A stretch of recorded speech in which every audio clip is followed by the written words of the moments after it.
Moi, je suis né dans un pays africain où on pratique l'occultisme. Mais l'occultisme n'est pas seulement en Afrique. Ici aussi, il y en a. Sauf que vous l'avez habillé des cravates et des robes. Vous l'avez modernisé, mais c'est le même occultisme.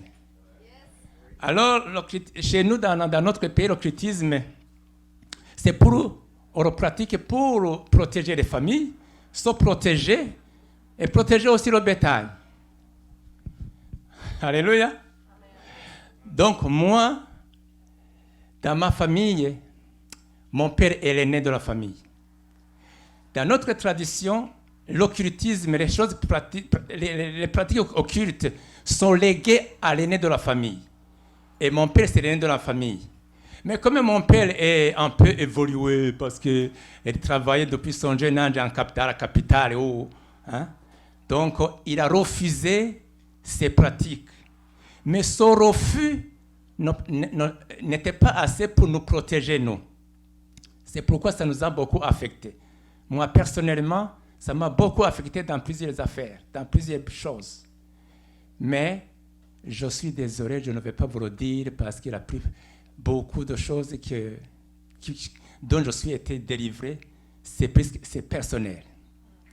C'est confidentiel. Mais quand même, je peux citer, par exemple, peur de manquer, manque de confiance de soi, donc manque de sommeil, peur de l'avenir. Donc, j'ai prié beaucoup. J'ai prié, j'ai jeûné. Ah, moi, je suis un grand jeûneur. Hein? Je jeûne beaucoup.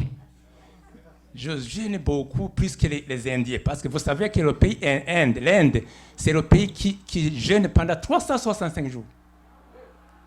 C'est le seul pays au monde. Alors, j'ai jeûné jusqu'à ce que ma belle épouse m'a dit, hey, est-ce que Dieu t'a dit de jeûner comme ça? Je lui ai dit, hey, laisse-moi jeûner. Je vais être délivré.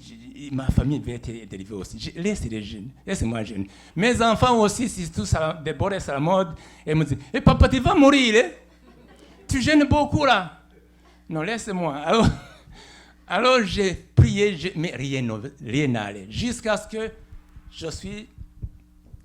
je me suis approché à notre pasteur. Alors il a dit, est-ce que tu peux m'aider? Le pasteur m'a dit, c'est quoi? J'ai commencé à énumérer ceci.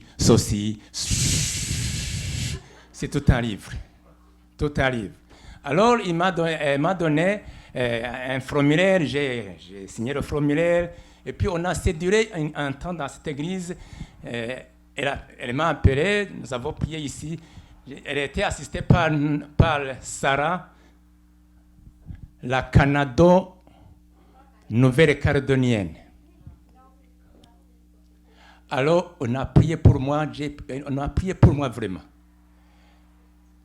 Une semaine après, j'ai fouillé, tourné, je n'ai rien vu. Tout était déjà parti. J'ai fouillé un peu, tout était déjà parti. Donc, je vous demande ici, mes chers amis, approchez notre pasteur. Écoutez-moi, sois humble. Allez-y vers elle. D'ailleurs, je vais lui demander pour aller en Afrique pour installer, pour étendre son nouvelle. Non, c'était son ministère de délivrance. Donc, je glorifie le Seigneur. Parce qu'ici, il y a une chose que j'aimerais oublier, que je ne vais pas oublier.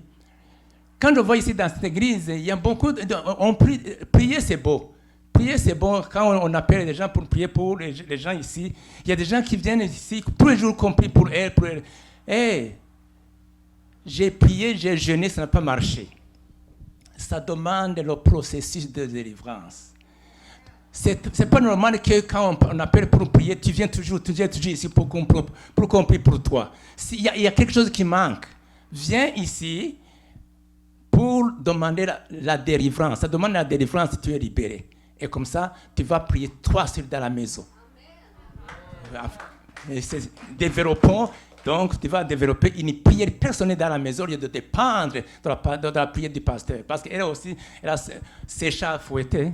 Okay.